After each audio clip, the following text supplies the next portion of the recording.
Big Buck Registry's Big Buck Podcast, episode number 30.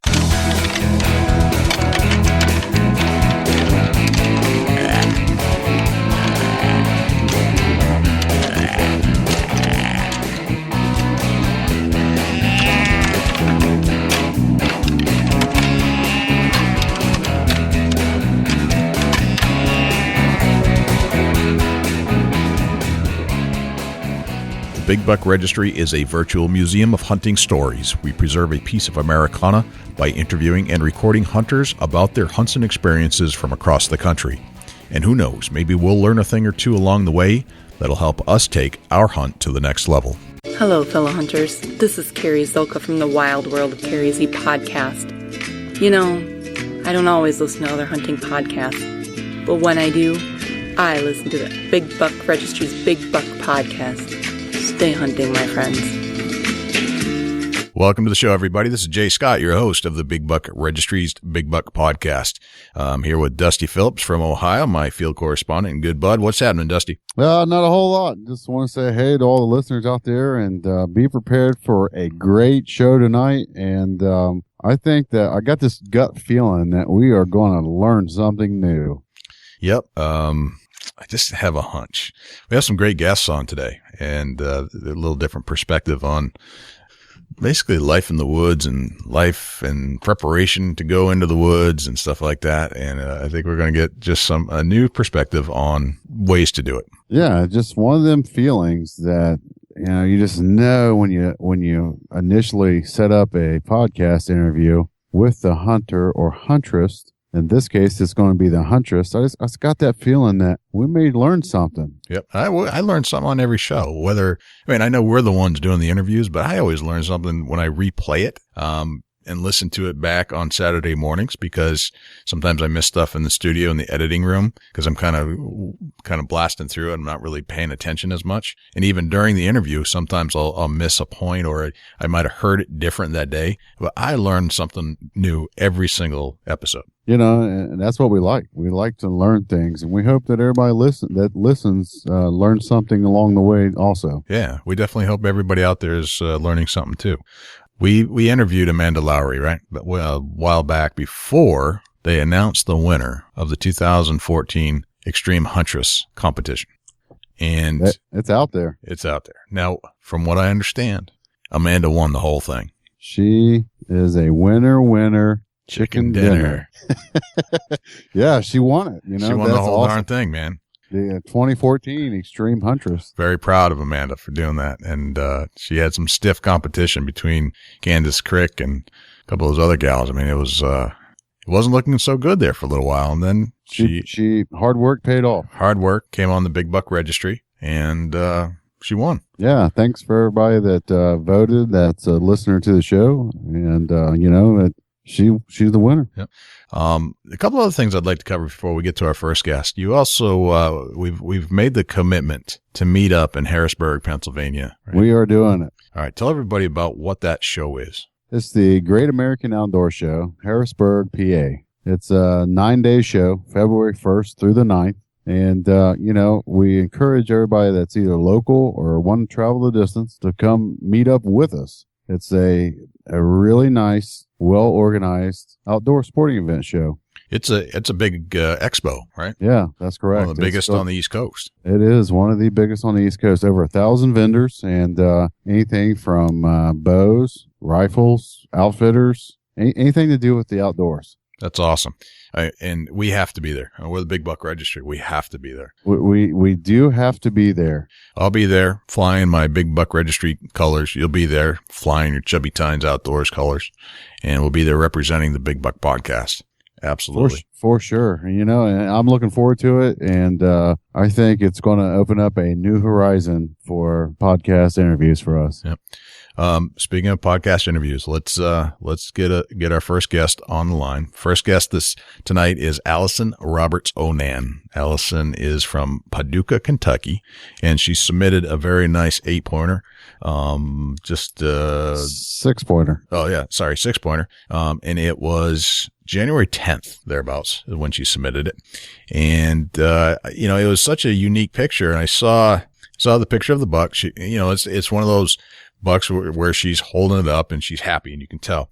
But then I went to her Facebook page and I saw that she's into this stuff. I mean, she's into all kinds of stuff. Like, I got to have this lady on the show because, she's into it, and you can tell that she is forming a life around the outdoors and the industry of the outdoors. And looked like she could bring a few new elements that we've never heard about to the show. Well, let's quit talking about it and get her on the show. Yeah, let's quit talking. Let's get Allison on right now. Allison, welcome to the Big Buck Registry's Big Buck Podcast. Hello there. How are you? Good. How are you doing? I'm doing well. Thanks for joining us tonight. Thank you for having me. No problem. I'm here with Dusty as well. Dusty's on the other side. Welcome to the show, Allison. Thank you for having me. Allison, we first connected because you submitted a big deer to the Big Buck Registry, and I'd like to get into that hunt in a little bit. But could you tell us a little bit about yourself? Where are you from? I'm from Paducah, Kentucky. I grew up on the Clarks River. I started hunting when I met my husband. He's been an avid hunter for years, and I was just really impressed with that, and I wanted to get into it myself, and I absolutely love it. So I've been hunting ever since. I've been hunting for about 10 years now. Okay. This was actually my 11th deer season. That's excellent. Now, you grew up in Kentucky as well? Yes. Excellent. Mm-hmm. In Paducah? Yes. And what was life like growing up in Paducah, Kentucky? It's a small town. Everybody kind of knows everyone, and it's just pretty much a simple life. Mm-hmm. Gotcha. So, country setting kind of thing, and went to high school through the town? Mm-hmm. Reedland High School. Beautiful. So, about 10 years ago, you were introduced to hunting through your husband. Is that correct? Thereabouts 11 years ago? Yes, we were dating. You were dating. Gotcha. And bring us back to the moment. Like, when did he say, instead of popping the question, will you marry me? When did he pop the question, will you go hunting with me? Actually, I asked him to take me. Excellent. We started dating, and it was it didn't take me long to figure out that he was a big hunter. And I told him that it was something that I'd always wanted to do, but I had never had the opportunity to go. And I asked him to take me along, and he was more than willing. And most guys, I think, probably would have wanted to leave their girlfriends at home, but he was happy to take me. I think that would force me to pop the other question if you asked to go hunting with me. Right. Yeah, right.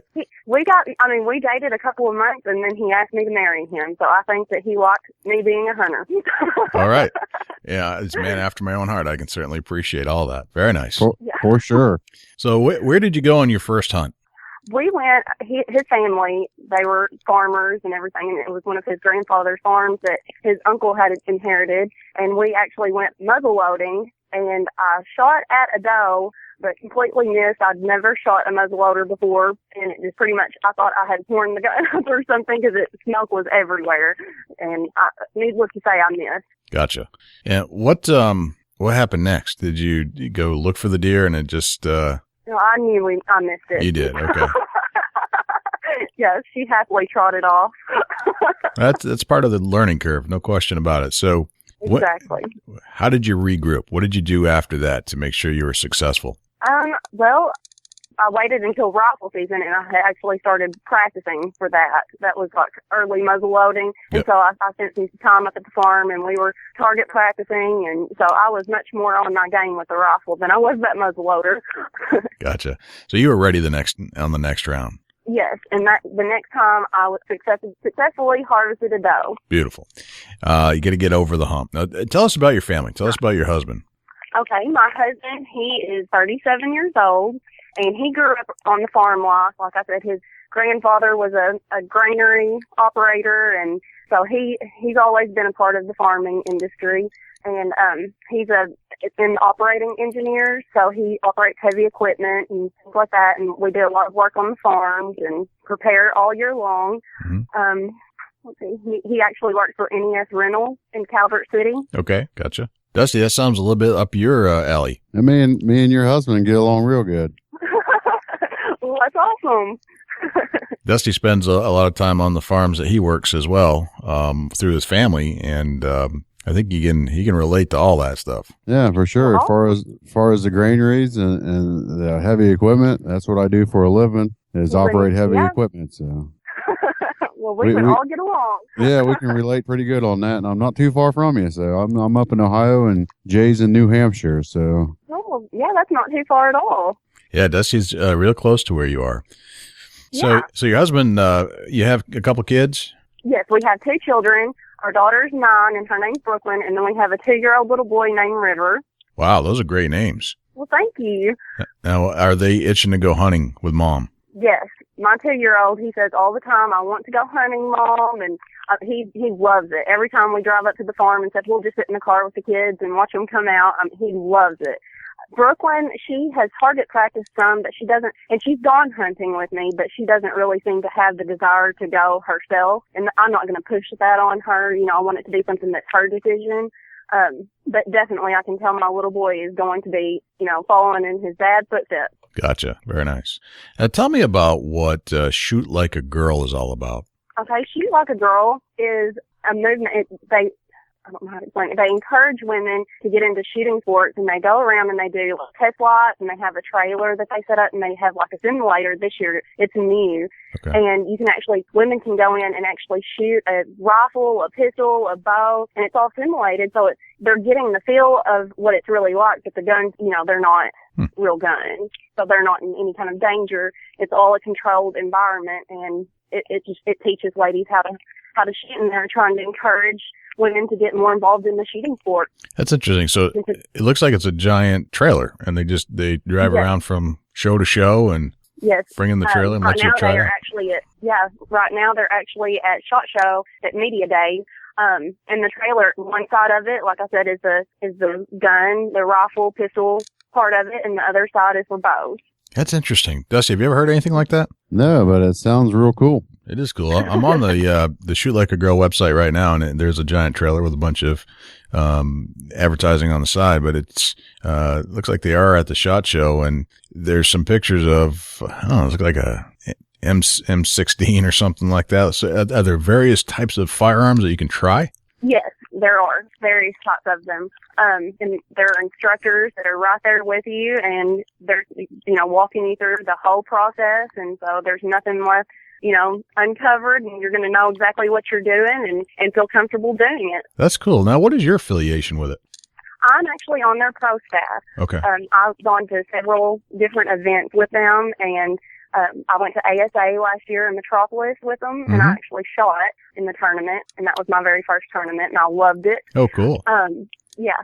And then I went down to Coleman, Alabama to that ASA tournament, and I set up and helped with the booth and selling the shirts and stuff like that. But I do product reviews and just different things like that to try to help spread the word. Gotcha. That's pretty cool. So you're associated with that Shoot Like a Girl, SLG2 Inc. And it looks like you've also been in contact or have an association with Queens of Camo. Is that correct? That's correct. Oh, tell us about that. I actually just finished writing a blog.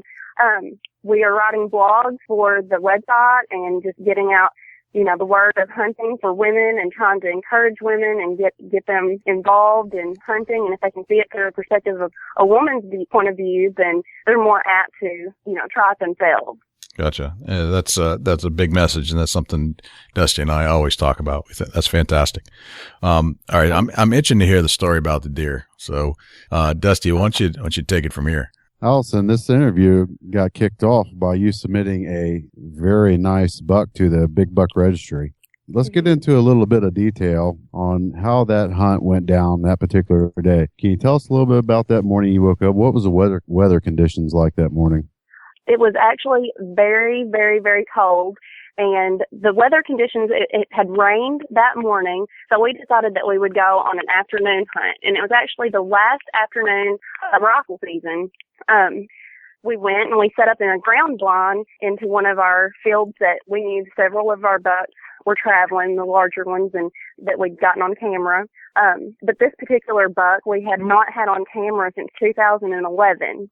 And we had named him Big Six. He's honestly just a 6-pointer, and he was very mature. And both my husband and I had both discussed that if he were to walk out in front of either one of us, that he would be one that we would take. I was not expecting him at all to come out that afternoon. I had to put out my buck bomb and, sprayed some scent cover and stuff around the blind. And the wind was actually blowing. He came out downwind from me about 40 yards. And I looked and I knew exactly who he was immediately, and my husband was sitting there with me. He said, "Are you going to shoot him?" I said, "Yes, I'm going to shoot him." And so I got on him and took him, and I was tickled to death with him. All right, that's excellent. Is this on a farm, that family farm? Is that right there in Paducah area? It's actually in Crittenden County, and it was his grandfather's farm. It's about 230 acres, and that's, that's where we hunt all the time, and we have taken many great deer off of that piece of property. Awesome. You say 200 plus acres. That's a nice piece of land. What's the landscape there? You guys hunting pasture fields, grain fields, hardwoods? Tell us what kind of terrain that you guys are hunting there. We have, several pasture fields. We have a creek. We have 2 ponds, and there is quite a bit of hardwoods there as well. But I like hunting on the edge of the field. Right. Yeah, that's seems to be a great place to be, on the edge of either a pasture field or a grain field. Mm-hmm. Is there any particular type of tree stand that you all hunt out of down there? Is that you hunting out of a ground blind, tree stand, hang on, ladder stand? Tell us what kind of setup you got for your hunting. Yeah, I hunt out of the big game tree stands. I'm actually on their pro staff. So we're set up with big game tree stands. I'll hunt out of ground blinds occasionally. I usually, hunt out of ground blinds when I'm turkey hunting and things of that nature. That afternoon, I had set up in the ground blind because it was so windy and I wanted to get out of the elements. A little bit lazy that afternoon, but we have lots of tree stands and stuff like that set up. Awesome. So you're along the edge of a big pasture field. Do you have any kind of mineral licks out, or any kind of salt licks or anything like that put out for the deer? Yes, we put out Infraction whitetail mineral. We put that out yearly. It's loaded with vitamins and things of that nature, and it really helps. Since we've been using that, it's been about 4 years, and we have seen major improvement over the overall health of our herd. It's been fantastic. So as far as, let's talk a little bit about improvement. Are you seeing bigger, better bucks, or are you seeing same bucks that before are now starting to blossom because of the mineral? They're blossoming because of the mineral. We're noticing that it's holding the same deer on our property. We do get new deer, but we regularly see the same ones, and we're watching them grow, and they're getting bigger than they've ever been. And awesome. And the does are really healthy, and it's a great product. Awesome. Sounds like it's helping your herd quite a bit. Yes. Allison, what was the name of that again? Infraction whitetail mineral. Okay, good. Gotcha. Let's talk a little bit about your equipment. What do you dress yourself in when you head to the woods? Is there any particular camouflage or scent control dressings that you use? Yes, I use all of the Deaux Girl scent control products for ladies, and it's a long quality shampoos and conditioners, and they also have a makeup. And before, my husband would have a fit with me when I wanted to wear my makeup, but now since there's a scent-free makeup, he's good with it. Oh wait. Hold on. Okay. Scent-free makeup?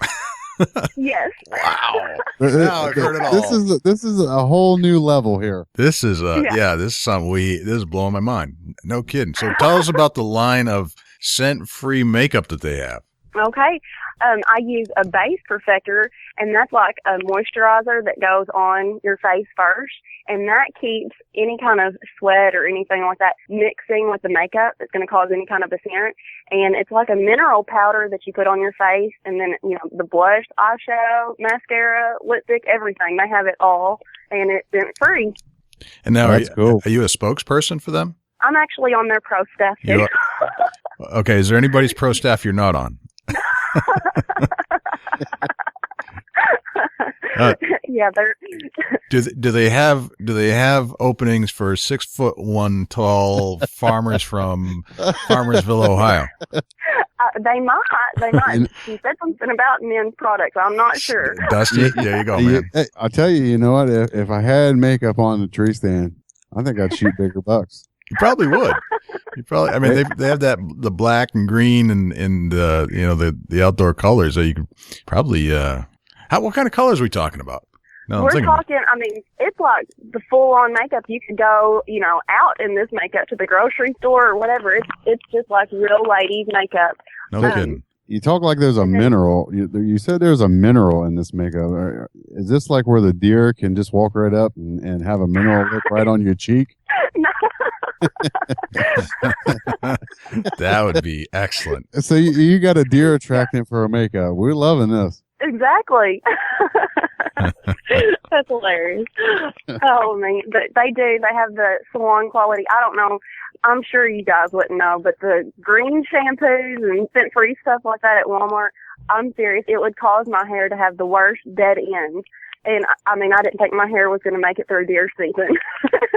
Yeah. I mean, that's... This product is salon quality, and my hair, it stays healthy, and I love using it.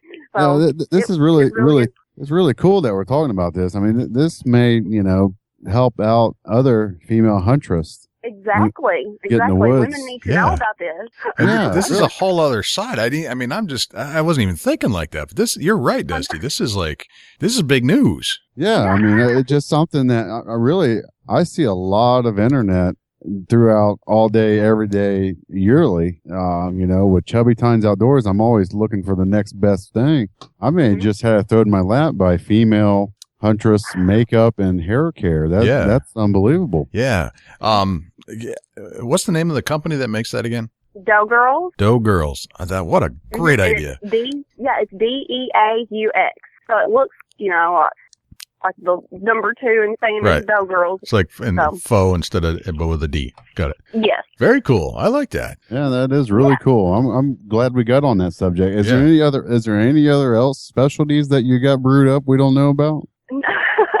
Well, I wear the Prois ladies, apparel, and I wear the Realtree camo. I'm a big Realtree girl. Let's see. Trying to think here. Right now's the time to throw it out there. I know. If you got sweet corn socks, we got to know about them. Let's see. I believe that's all in the scent-free department. That's awesome, really. Is there any kind of particular sprays that you use to cover up clothing scent? Deaux Girls actually has a field spray. I use that. Right. So after you got your mineral lick makeup on and your Deaux Girls cover spray and your sweet corn socks, is there any other preparation that you do before you head to the woods? That's about it. I take my, scent-free shower. They also have a lotion. I use my lotion, and that seems to kind of contain some of your scent and keep that down. Like I said, that deer, he came out downwind of me, and I have to owe that to Deaux Girls, but I got him that day because I was scent-free. He didn't smell me. Yeah, that's awesome. Mm-hmm. Jay, I'm blown away. You're going to have to take over. I'm still thinking about this mineral makeup. You got it. All right, so you walk us through the rest of the hunt here. What happened next? Okay. He walked out downwind of me, like I said, about 40 yards, and he was just walking straight out in front of me. And I got my rifle, and I used a 243 that day. And I took the shot. He was about 45 yards out in front of me, and he went down first shot. So I was tickled. That's excellent. Tell us about the 243. What brand are you using? It's an H&R. Okay. I think. Yep. Yeah. Very nice. So you took the shot. So it sounds like you were super prepared for this hunt. Shot went exactly where it was supposed to go this time, right? And yes, this time. right. And you've been hunting for over 11 years now, so you kind of have got the gist of how this is all supposed to play out. And it sounded like everything just kind of went your way. Does that sound? It did. I had actually prayed about it that day before I went out. I'd had a really tough season with my bow. I started hunting early season, and it was just tough for me. And I kept having encounters with deer, and things just weren't working out for me. And that day I had gone out and I prayed about it, that whichever deer God intended for me to harvest would walk out, and there he was. And I knew that deer was an old and mature deer. And so I wanted to take him, and it was honestly a really good thing that I did. I don't know if you can tell in the picture or not, but like I said, he was a 6-pointer, and he didn't have brow tines or anything like that. So when he was fighting, the other bucks were actually fitting inside of him because he was so wide. Mm-hmm. He had major infection wounds on his neck. So he was probably going to go down in health pretty bad. It was pretty severe. So I knew immediately why I was supposed to kill that deer. It sounds like it was the time to take that deer out of the herd anyway. Where were the wounds from? Fighting? Yes, fighting. The other bucks were actually sitting inside of his antlers because he was a really wide deer. And they were, his neck, it was terrible. Gotcha. All right. So how did you get the buck out of the woods? We hooked him up or my husband drove the 4-wheeler out there and we pulled him up on the trailer and we pulled him out. Gotcha. All right. And how about the processing? How did that go? Well, my husband, we process our own meat. Okay. Yeah. So we both, we dressed him out and all of that, and we processed our own meat for steaks and things like that. Beautiful. And how is the flavor? Oh, it's great. Excellent. Yep, he was good. Wasn't one of those tough old gnarly bucks, huh? So he tasted pretty good too. Yeah, he Excellent. tasted pretty good. All right. Do you have any favorite recipes that you would like to share with us? Well, most of the time we really like to make jerky and stuff like that. We'll season it up and throw it on the grill or something. I mean, nothing really too fancy. I have more recipes for turkey than I do the deer. Okay. Like I said, with the deer, we usually just throw them on the grill with some, marinate them and do that. Gotcha. What do you marinate them in? I'll pick up like Italian dressing, or something like that at the store. And you store it in the refrigerator in a Ziploc bag or something for a few days? Yeah. Well, for the day, and then we'll grill it that evening. Okay. Mm-hmm. Fair enough. Anything else any other way you like to eat the venison? I do like to, now the summer sausage, we have that done down at the meat packing company. We did get some summer sausage made this year and we love that. I tried bacon this year. I'd never had bacon done before, and it was actually really good. Whoa. Okay. You're popping a lot of very unique things on us tonight. This is great. Venison bacon? That sounds tasty. It was, I wasn't sure about it, but it was really, really good. You should try it. Tell us about how it's made. Did they share with you how they do it? They didn't. It was actually one of those, you take your meat in there and it was already done and you went home with it. Okay. So I'm not sure about that, but it was really good. So you bring it in. What did it look like? It looks like real bacon. It was a little bit. My mouth's watering. Yeah. Yeah. And it had like, pepper or something on it, kind of. I don't know. It was really. I didn't think it was going to be good, but it was delicious. Did they have the fat striations that you see in bacon usually, or was it? It didn't leaner? have the fat. It was very lean. Yeah. Okay. It So was very lean. Like really, really thin strips of venison, but stretched out like a longer piece of bacon would be. Bacon. Mm-hmm. And then it had like pepper coating on the side of some sort. Okay. I don't know. It was delicious. Mm-hmm. So it had some seasoning on the side. Was it smoked as well? I don't know. I don't believe it was smoked. Interesting. No, but it did have seasoning. And this was all done at a local shop that you use in the area? Yes. Uh-huh. Gotcha. R&R Meat Company. R&R Meat Company. All right. Mm-hmm. That sounds interesting. Yeah. Dusty, what else do you have for Allison? Bacon. Man, that's unbelievable. I've never really heard of that, deer bacon. I'm going to check into that and do some research and see if we can't get that up here. Yeah, I recommend it. Beautiful. Yeah, for sure. Allison, tell us a little bit about what you got planned for next season. You got any big bucks that you're hoping you get a shot on next year? Yes, I have several. We actually went hunting last Saturday. I have one doe tag left to fill, and every single buck that I had been hunting on that farm all year came out that afternoon. So we know they made it, and I've got a pretty good idea of who I'm hunting this year. Awesome. That's cool. That's nice. That's a good feeling to get you ready all year long, just to keep thinking about it. Isn't that great? Very cool. Yeah, I went to fill my doe tag and I didn't see a doe, but I saw all the bucks. Wow. I mean, there's nothing better than that. It's towards the end of the season. You're like, all right, there's that one, there's that one, there's that one. And you're going to be thinking about it all year long. We want to see a big velvet buck next season. That's right. Kentucky's a state for velvet bucks because you got early season. That's right. I'm hoping for it. I have never gotten one in velvet before, and that's my goal. Yeah, that's very cool. I think that's all hunters' goals to try to take one in velvet. Right. Very cool. Well, Allison, thank you for spending some time with us and letting us get into your life and telling us about what's going on down in Kentucky and all that stuff, and telling us about makeup and bacon and all kinds of great new things we've discovered today. Thank you for having me. Well, this has been great. We'll have this out this Saturday, so I'll send you a link as soon as it's up and going. Okay. Thank you so much. I appreciate it. Yeah. Thanks for coming aboard with us. Okay. Y'all have a good one. Thanks, Allison. See you later. Bye-bye. Bye-bye. Well, that was pretty cool. I think I learned a lot about makeup tonight. I I'm kind of scared that she told us this. Yeah. I don't want you wearing makeup to the woods, Jay, just because she said it covers up your scent. I'm not about to put makeup on when I go in the woods unless it's just to kind of make my face blend into the background. But it's, I think it's amazing that they have a whole line of female makeup for women who hunt. That's cool. That's very cool. I mean, there's just things that we discover on this show that you will not discover anywhere else.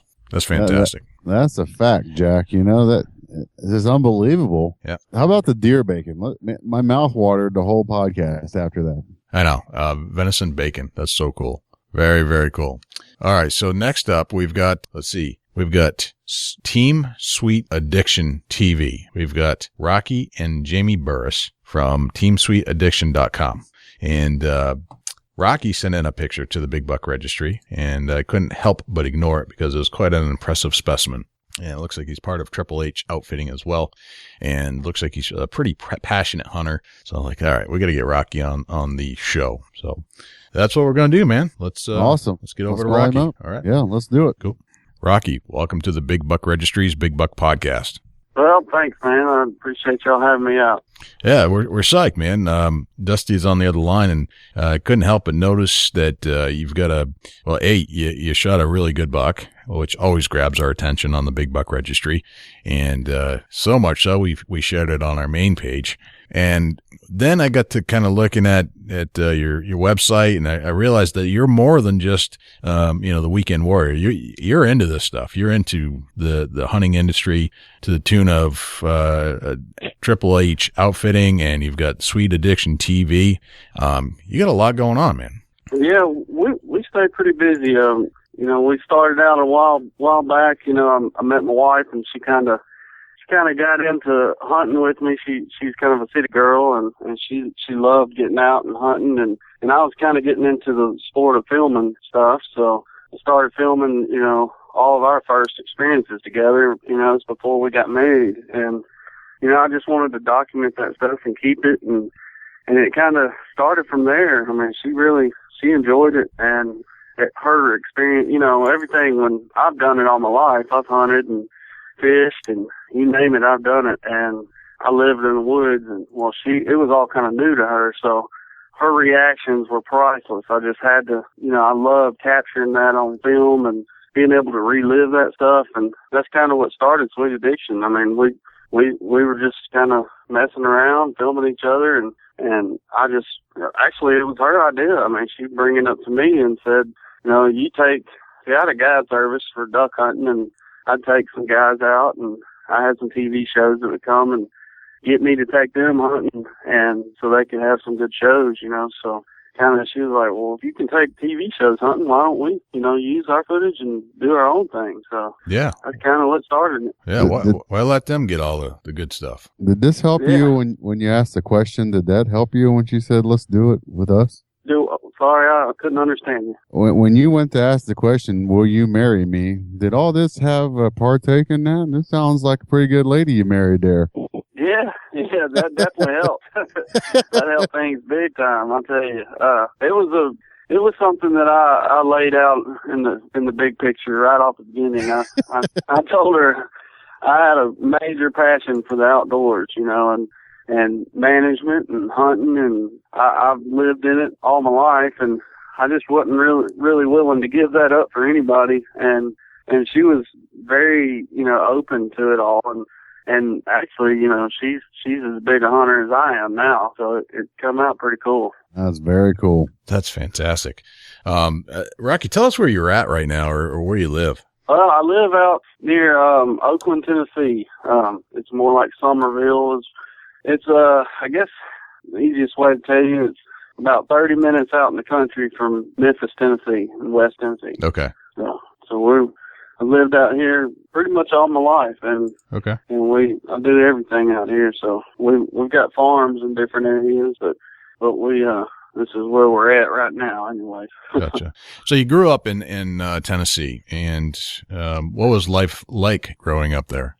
Well, I mean, Tennessee life is, I guess, not knowing everybody else's life. I guess it's, the normal the normal life. I mean, we're close. We're within 15, 20 minutes from city life. And, you know, my country may not be what another man's country is, but, we enjoy, like I just got through, believe it or not, I walked in the house and barely made this phone call because I had to pull a buddy out that got his truck stuck. So, I mean, there's you never know what's going to happen. I had got a phone call. Hey, are you off work? I was like, yeah, man, I'm pulling up the house. He's like, well, my truck is buried. I need you to come pull it out with your truck. And I was like, all right, I'm on the way. All right. So that seems to be pretty common for you guys. Yeah, Dusty and I were cruising your Facebook page before we get on the call. And we're like, man, these guys like to get stuck in the mud a lot. Yeah, that was crazy because it's a big, you know, I guess it's like this everywhere, but you got the Chevy Ford rivals and everybody's always messing with each other. I pulled out, I've got a Sweet Addiction truck's a big Ford, so heck, I pulled 2 Chevys out this week, so I'm feeling good. Easy now. Yeah, I know y'all must be Chevy guys. Yeah, I'm a Chevy guy myself. It's just a big, everybody messes with each other out here. It's funny. But, yeah. I left my Chevy stuck in the mud before I let a Ford pull me out. There you go. See, that's what I'm not understanding. I was like, man, why are these people calling the Ford to pull them out? Oh boy, here we go. Here we go. That's awesome. So you grew up in Tennessee, and it sounds like it was kind of fun there, country life, learning to hunt and fish, and it was fairly easy to do, to be in the country. But it sounds like you're not too far from a city area as well, so you can engage in that. Also. Yeah. We're not far. And it sounds like you're having fun right now, like just still living the country life, and obviously you're hunting. So hunting became a passion of yours, way back. Who do you attribute that passion to? Is there somebody in particular, or is it just something you came across as a young person? Well, I mean, our family, I guess, my dad took me out when we were little, and I mean, we were thinking we were hunting with BB guns, and then we went to single shots, and we did it all, and we grew up in the outdoors. I mean, we lived on 5 acres, and I barely was in the house. I mean, my brother, I have a younger brother.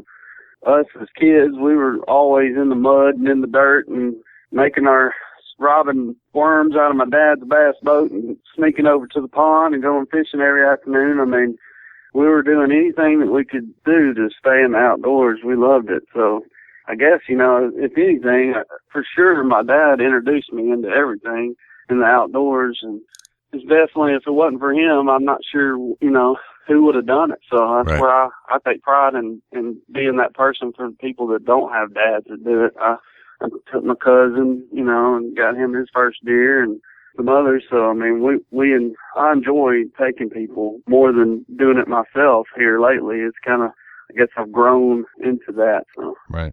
And it's interesting you say that because, it looks like you're somewhat involved with a group called HHH Outfitting. Tell us about HHH.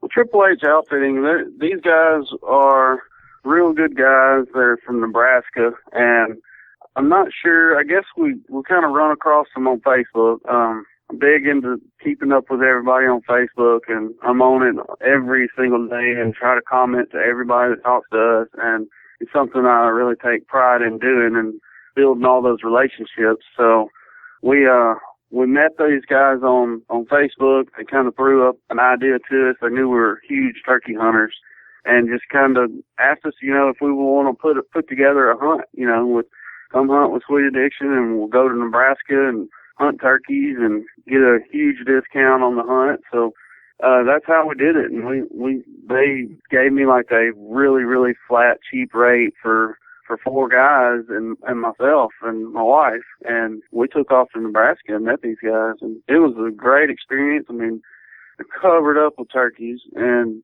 actually this season I got with these same guys, and I mean, it was an instant bond. Everybody got along, big Christians, and we all come up with an idea.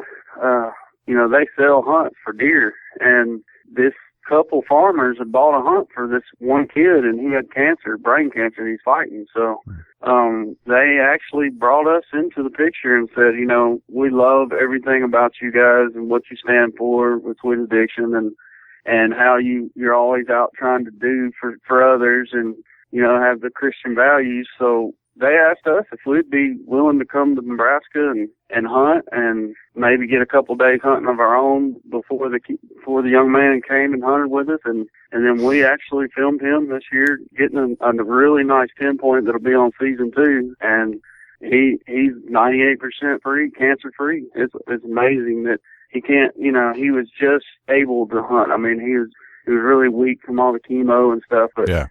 It was just a miracle just to see it all come together. The first day out, it was awesome. Wow. That's an incredible story. What a great thing to do. That's just awesome. So cool.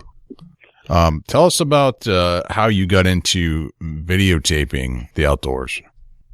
Well, I guess, you know, the main way it all started was, I was filming myself. I wanted to, you know, there's a lot of things I get to do that the normal guy didn't get to do.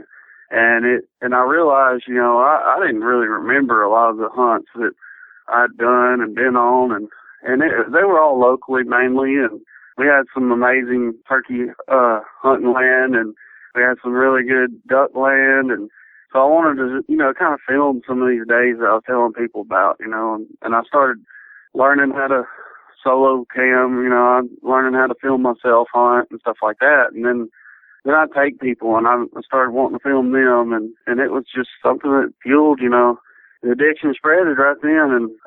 And then when I met my wife, that's what really, you know, started it in a professional way.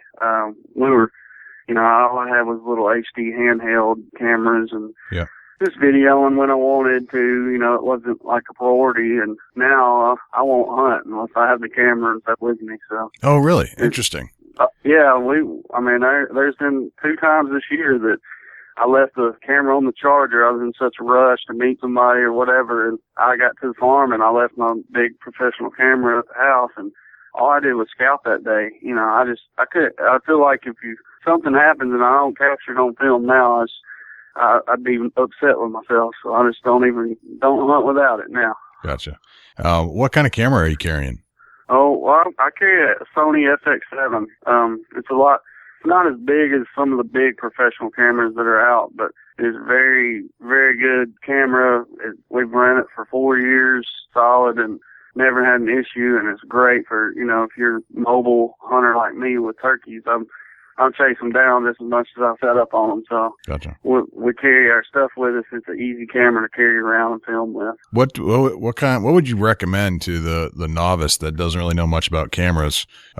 Is this kind of camera out of range or price wise, or is it something that anybody can afford? This camera now, I mean, you're going to want to do it professionally in some sort if you buy this camera. I've got a buddy that just bought the same exact camera, and he actually got it for like $1,800. Okay. And that's, you know, that's not bad if you think about it, because I paid close to $5,000 for it when it was brand new.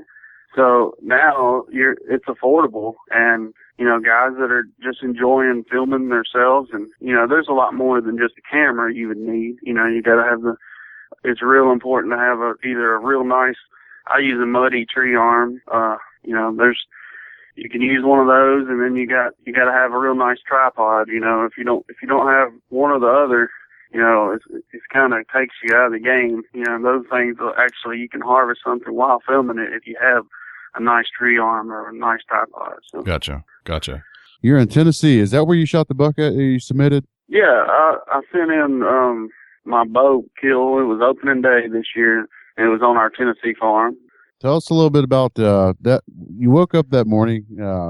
Did you have a good feeling about the day? Tell us a little bit about the weather conditions when you woke up, of what you was preparing for to hunt that day. Well, you know, it's an opening day, so of course, you know, those days it doesn't matter what the weather is, it's going to be an awesome day to you. So it was, we were real excited. We stayed at the farm that night, and we had, I guess, my wife had to work, so I was having to film myself that morning, and she's a nurse, so her hours are like 1 weekend on, 1 weekend off. So Right. she had to work that weekend, and I guess we had good cool temperatures, you know, but it's still early season bow. You know, Tennessee bow season's the very first season. So you're coming a week after they lose their velvet. You're hunting deer that are still on their summer pattern and scent. They're on the edge of breaking and changing on you. So, you know, those first couple days can be magical for bucks, but after that, you're almost lost. You're trying to figure them out again. And we had a lot of nice deer figured out. And I mean, the buck that I sent in and that I harvested this year was a 4.5-year-old that we had on the farm, but was more of a borderline coal buck. I mean, he was in the lower percentile of our big 4.5-year-olds. You know, he huge body, just kind of real nice width, but just a little spindly. But you know, Tennessee deer aren't like Midwest, so it was still a great buck. But that believe it or not, that night before we went out, and at 11 o'clock, I just had this feeling that I was like, okay, I really think I need to set this stand up right beside the road, right where these deer are crossing from this bean field that was green, of course, because it's early, and they're still eating on it every day. And, you know, they're not, you know, summer and the heat and everything, they're not going far from those beans. They're going to water, they're going to bed, they're going to eat, and that's all they were really doing. Right. And we had them patterned pretty good, but we didn't really know this spot. I haven't put a stand on, and everything else set up to hunt. Everybody's ready, and I just had this feeling for this one spot. And we went in at 11 o'clock that night. We sprayed down. We did everything that we could think of. We even, you know, sprayed our boots and stuff with like Khmer deer spray, so that it would just like smell like something they want to lick instead of thinking of a person, you know.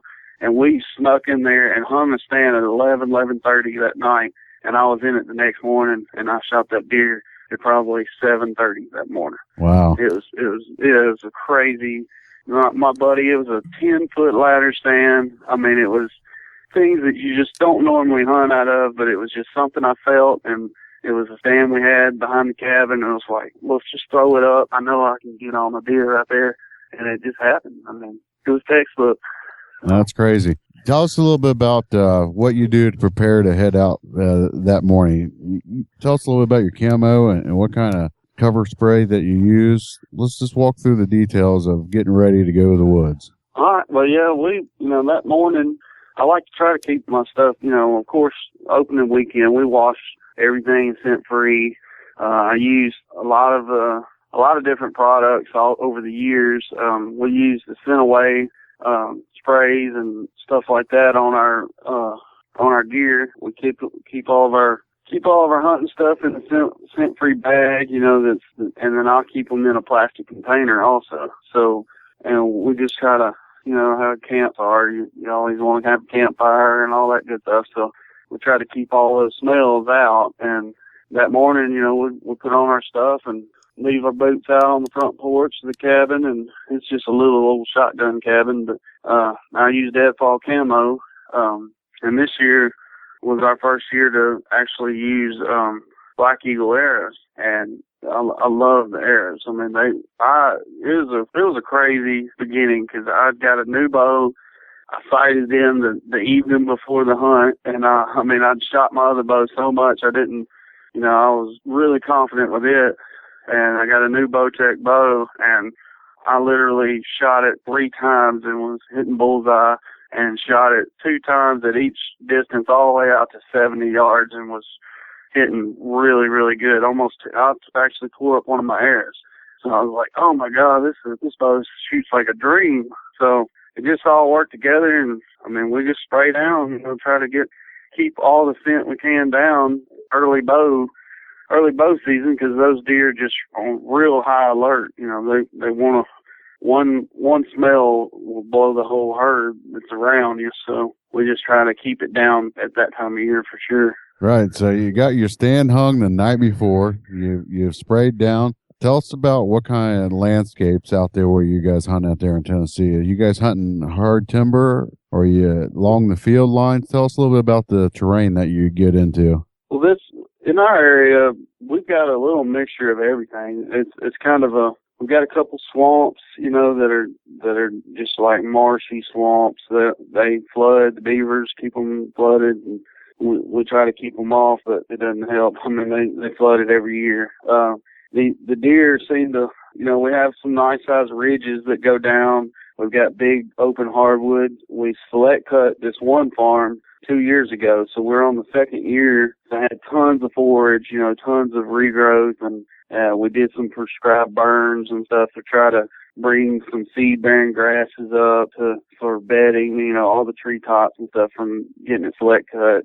It's just, we really have a lot. There's a bunch of pine areas. We have some pine program that the farms own, and areas that it's just strictly pine thickets and big, you know, mature pines and stuff like that too. So where I actually harvested the deer was between the neighboring ag field, which their property's on the agriculture process, and it was a huge ag bean field, and we had filmed deer in that field for, I mean, all summer. We'd have tons of preseason filming them, kind of trying to keep track of what bucks we were seeing that were hitting the field in the daylight still, and naming them, and you know, trying to see who we thought was a shooter and who wasn't, and how old they were, just all the basics.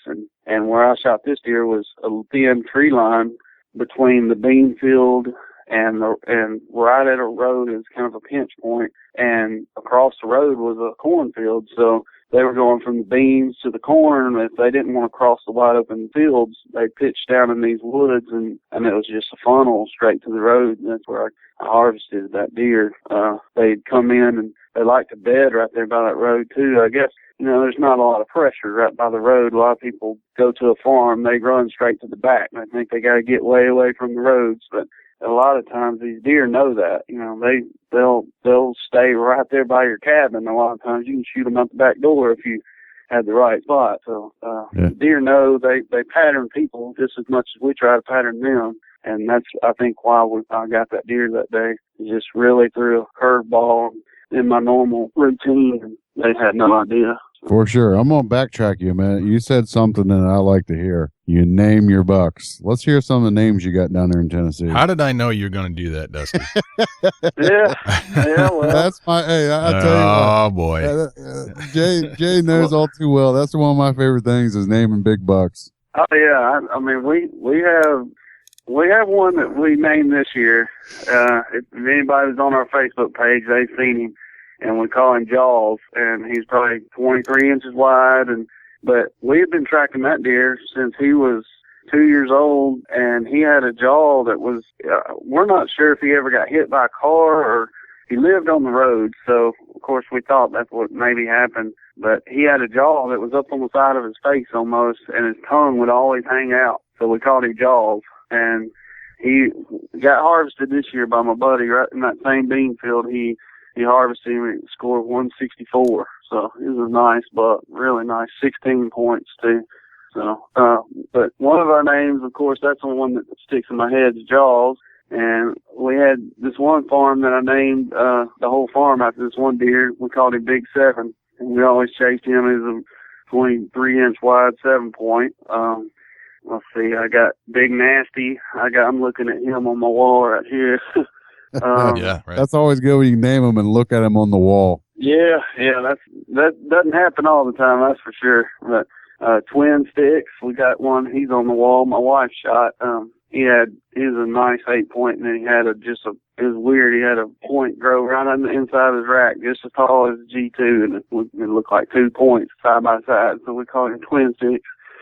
But we got, oh man, I have tons of names. Moose and let's see, Houdini. I mean, you can name it. We've probably got one of them named that. So we started out naming them all, but now we wait till they're about 3.5 to 4 years old, where they kind of tell you what they're going to look like. It gives you their character. Yeah. You see the character in them, and you build a relationship with these deer. I mean, you really do. You work so hard to manage them and grow stuff for them, food plots. We grow invite food plots all the time, and they're a sponsor of ours, and I'm telling you, it helps. Just provide them with the protein and the nutrients and the minerals, and it's all part of the game for us. For sure. Let's get back to the hunt. So you're out there, you got your stuff all set up the night before. You've sent it down. You got your cover scents on. You went out there and you had a pinch point. Tell us how far the shot was. Well, it was all of about 5 yards. They came straight in. It was like they followed my tracks in. I sprayed my boots again with that Khmer Deer buck juice, and they're not a sponsor of ours or anything, but I'll tell you, it worked that day. We used that stuff to cover our scent that night, and when I walked in, of course, I walked in that same trail, and I sprayed my boots all, I soaked them down with it, because it smells like vanilla, it's just a vanilla smell, and it's pretty potent, so it covers, I feel like it would cover any kind of scent that my Fenaway didn't take care of, it would at least cover that up. So it's like putting an ice cream sundae out there for the deer. Exactly. I drug an ice cream bar in there for them, and they followed it. So it was pretty amazing. They walked right on my tracks, and within 5 yards of the stand, they cut on this trail straight in front of the stand, and it was a 7-point, and that nice buck that I shot, and it was a crazy feel. It'd been 17 years since I'd shot one with a bow in Tennessee, and it had been a buck. So, that's been a long period of time. Tell us what kind of broadheads are you shooting? Let's see, what did I shoot that day? I want to think I shot thunderheads at that deer. I think that's what it was. I shot him with. Right. I used to use thunderheads when I was a kid, and it's just like, why change? I shot Rage, and they kind of made some noise through my bow. They were kind of whistled and stuff, and I had 2 deer jump my string, one of them big 140. I ended up getting with a gun, so I just went back to my basics until we had a sponsor that wanted us to try out something. So right, and if I am mistaken, a Thunderhead's a 3-blade fixed. Is that correct? 3-blade fixed, yes, it is. Right on. I believe in. I shoot anything and everything, but I believe in a broadhead that is going to still penetrate and kill the deer on a bad shot.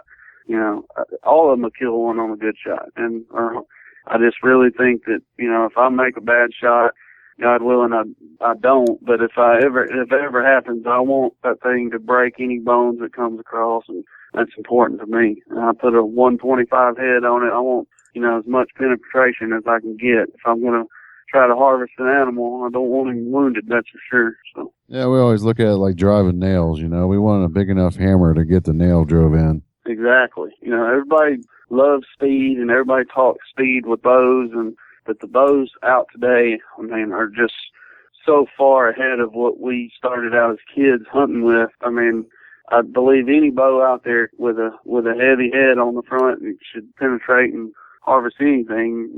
If everybody wants to put these little light 75 grain broadheads on there, and I really don't think it penetrates enough. There's too many people lose deer with that kind of stuff. They shoot fast, but what does it matter if you hit a deer going fast and it can't go through him? Right, don't have that penetration power behind it. How far did he run off? Well, that day, I'm sure everybody that was on Facebook knows the whole story, but I shot him, and as soon as I shot him, he did the old mule kick, and you knew he's hit, and he ran straight up to the field, to the bean field, and I guess it was probably 75 yards, and I didn't hear him crash, but he crashed on the edge of the bean field. Well, I hear a deer running through the bean, and then I hear him blowing, and then he takes off running again. So I felt like when the deer blew, the buck, the 7-point that was with him, he followed him out. And that's another thing that, it might help a hunter that's listening to this. If you shoot a buck that's with another buck, there's a good chance your buck is going to follow his buddy, and that is not always the best thing, because if your buddy's scared, he's going to do everything he can to keep up with his buddy. He's going to run a little extra distance than normal, where if he's by himself, he's going to feel that he's hit, and he's going to feel hurt, and he's going to go and bed up faster, lay down, and that's where you're going to find him. But when he's with his buddy, he's going to try to keep up with his buddy, and he's going to run extra far. So it's real important, when in doubt, back out, all that, the basics that everybody talks about. But I did it for this deer. I really backed out. I just kind of freaked out, wasn't sure everything happened so fast, and believe it or not, I had the camera perfect on him. When I drew my bow, my elbow hit tree arm, and it raised the camera about 6 inches. So my actual shot was perfect in his heart, and he still ran 75 yards. But the shot wasn't on film. You know, all I could see was his back and his head, and he jumps in the film when he kicks and runs out. And, you know, when I bumped the camera, it just bumped the camera up just a little. One of those things when you're trying to film yourself. But it ended up, just ended up the deer that was with him, I guess, saw him crash, and it freaked him out enough that he blew at that deer, you know.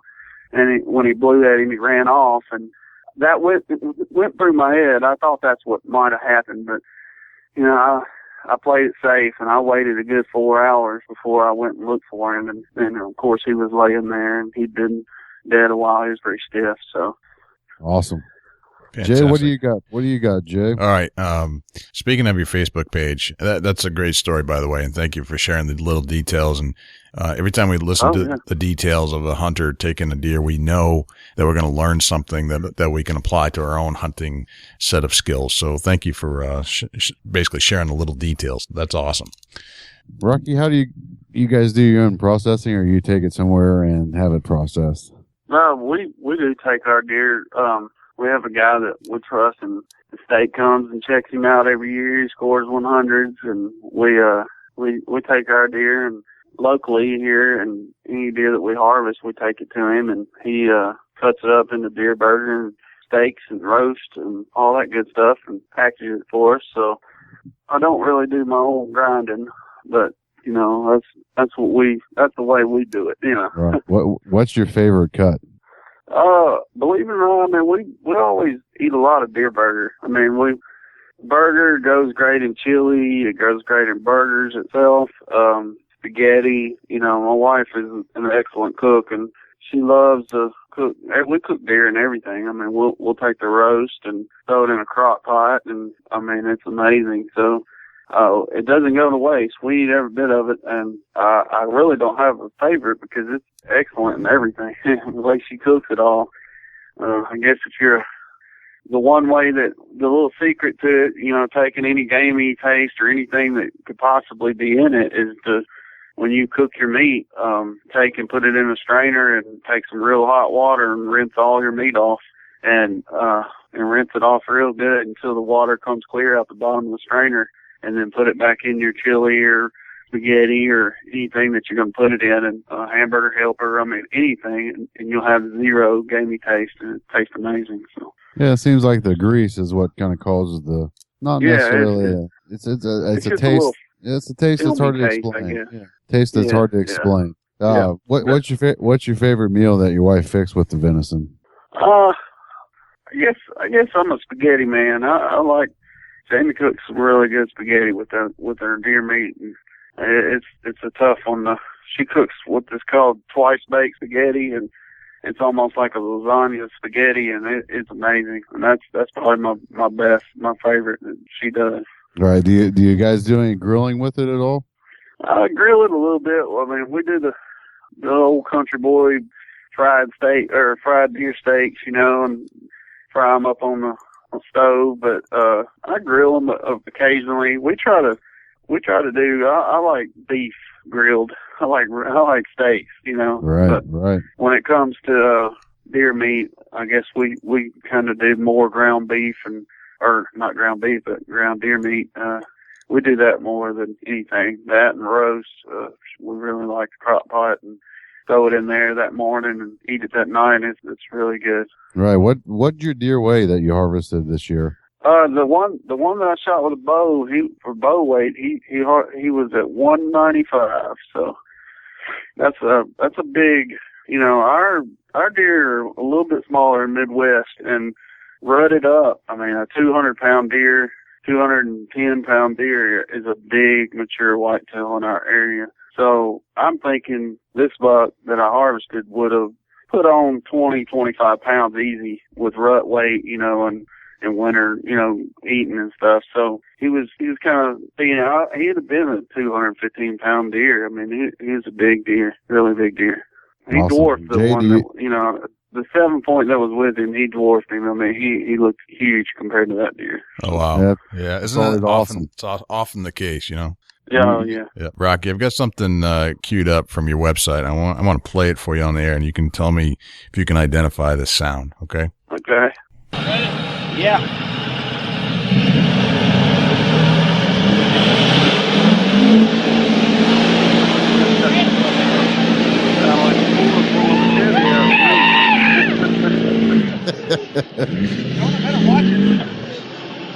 Yeah. Oh! Oh! Donna's gonna have to blow up. Oh yeah. What was that? That would be a power stroke slinging mud right there. That's for sure. Oh, yeah. man. You we guys heard it again tonight. So. you guys know how to have fun down there. That's for sure, man.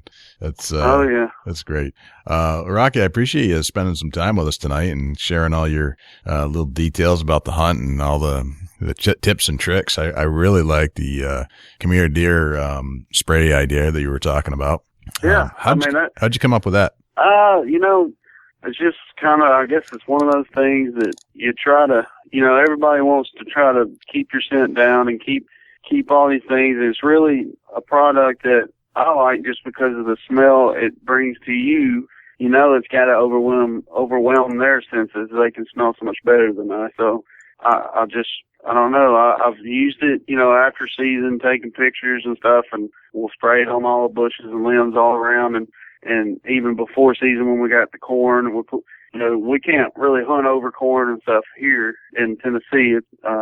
They do a little deal where you got to be 200 yards from it, and you can't shoot or harvest deer coming from or going to. So it's kind of a touchy subject as far as when it comes to putting attractants out. But as far as that, I just used it for a cover scent. I mean, it just really, it worked. I mean, it was something that, you know, there's so many times that people put scent on their boots and the drag and stuff like that to go to the stand, and deer follow them. And I just, during that time of year, I'm trying to think of something that would attract or even maybe not even attract deer, just, you know, take their mind off of worrying and start thinking of, you know, their belly a little bit. And that's, you know, that's kind of where I was. I was so close to food, you know, I was just trying to hunt with that idea and keep that in their head and not get them thinking about me. Sure. Yeah, that makes sense. Now, Rocky, how can people reach out to you to contact you if they want to? Well, I mean, I'd love for anybody that wants to hit us up on Facebook. I mean, we're on Facebook all the time. We're on Instagram. We're on Twitter. We're on it all. Instagram and Facebook are probably the easiest to get a hold of us. Okay. And both of those are Sweet Addiction. I think Facebook's Team Sweet Addiction TV, that's what it is. Yep. I think that's Team Sweet Addiction and then, TV. Yeah, and then on Instagram we're Sweet Addiction TV. Awesome. So, you can get us anytime there. And what about your videos and shows? How do we find you? We're on YouTube. We have if you type in Sweet Addiction TV and hunting, you can find our page. It's a Rocky and Jaime page. We've started a Sweet Addiction deal on YouTube also of just our show, but we're really just kind of pushing it all back onto the Rocky and Jaime page because, you know, we are Sweet Addiction and we're just trying to let everybody know you're building a relationship with us. You know, we don't have a bunch of pro staff out there. We're not to that point. We're not really pushing to be at that point. We wanted to do it together, and that's how we're kind of trying to hold on to that. So, it makes the job tough for us because, you know, it's just one camera and 13 shows each season. You have to have a lot of the Lord's hand on your hunts, you know. Right. But it can happen. We make it happen each season. So, but yeah, YouTube, just don't put an S at the end of Sweet Addiction, or you'll end up with there's a couple girls that have a show called Sweet Addictions TV. So you'd be eating cupcakes, huh? Yeah, I don't know. They're talking about some crazy stuff, so all right. They're not hunters, that's for sure. All right, right on. And do you have a show on the Pursuit channel too, or no? Is that just something on your website? Yes, you do. We did. This past season, we aired during turkey season, all spring and stuff. So we're in the process of laying down the last bit of footage for season 2 to come on the Pursuit channel, God willing. So we're supposed to be on it this fall when third and fourth quarter. So I think third and fourth quarters ending for 2013 right now. So their spring shows and stuff are about to kick off, and that's where we aired last year. So gotcha. All right. 2013. And so. you were on Saturdays 7:30 at night, and Mondays 2:30 in the afternoon, Thursday 7:30 a.m. But that's for the last season. Yeah, that was all last season. Gotcha. So Okay. we just, I guess we need to change that on the website, huh? Well, I just was just curious because if it was on, I'd go check it out. But yeah. Yeah, well, we're posting stuff on YouTube right now. I'm building shows. I'm trying to get people to help us out. We're trying to build our Facebook up. So if anybody gets a chance, send your buddies over there. We're going to Facebook. We're trying to get some likes on it, and each little mile marker I make on Facebook, we're launching another show from season 1 that in case people missed it. So we've got 5 on YouTube right now, and we've got more to go. That's for sure. So awesome. Well, we're big fans. We'll keep checking in with you and grabbing some of your videos and stuff, sharing them on the Big Buck Registry website, and I'm sure Dusty will share it on Chubby Tines Outdoors as well. And thanks for being on the Big Buck Registry's Big Buck podcast. Oh, I appreciate it, guys, and y'all have a good one, and God bless y'all. All right. Same to you, Rocky. Thank Good you very talking much. with you. Thank you. All right, thanks. Take care. Bye-bye. All right, bye. Well, that was awesome talking to Rocky from Team Sweet Addiction TV. And everybody has some tip that I always pick up on. You notice that? Yeah, it's real cool to hear different techniques from different areas, and that that it means a lot to me just to hear them. Mm-hmm. That's what I like about talking to guys and gals who hunt all across the country, and everybody does it just a little different. And if you can add something to your repertoire of tips and tricks when you're in the field, hey, you just try everything, then you'll find something that really works. Maybe something that you hear right here on the show will harvest you a big buck, and that'd be cool. I want to try that Khmer deer spray that Rocky was talking about. Yeah, it's like putting an ice cream bar out. Sounds like. Yeah, I think that's pretty neat. Yeah, what the heck, right? Right, for sure. Give it a shot. And thank you to Allison Roberts-Onan for joining us. Actually, she sent me a link to Huntress View. I've just shared it on the Big Buck Registry Facebook page. So go check that out. And speaking of Facebook, Dusty, how do we reach you? www.facebook.com/Chubby Tines Outdoors. Very cool. And if you'd like to reach us at the Big Buck Registry, you can go to our Facebook page.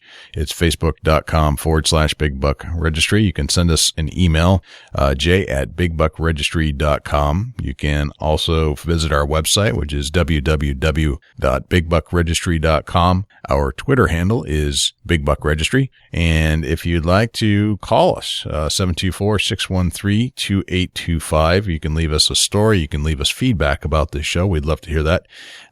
If you'd like to do a share for share, we're okay with that. Send us a direct message first or post a direct post on Facebook, and we'll take a look at your page. I can't promise you that we will do a share for share, but we'll check you out. If we think it's the right content for our site, we'll definitely share. And Dusty, would you agree with that? You do that on Chubby Tines? Oh, yeah, for sure. Definitely give me a message, shoot me a message, and tell me a little bit about what you got going on and who you are, and we'll get you posted up. Yeah, I can't guarantee it that it's going to happen, but certainly I'm not going to post everybody's, but I will post the ones that I think are most appropriate. And be forewarned, if you share one and I really like you, I'm going to ask you to be on the Big Buck Registry Big Buck podcast because we want to know more about you because it's the stuff we really like to dig into. Dusty, I think that's a wrap, man. Awesome. Been a great show. Thanks for everybody that listens to the show out there, and we'll see you next week. Yeah. Thanks for listening, everybody. This is Jay Scott. And I'm Dusty Phillips. And this is the Big Buck Registry's Big Buck Podcast. See you next week. Can't wait.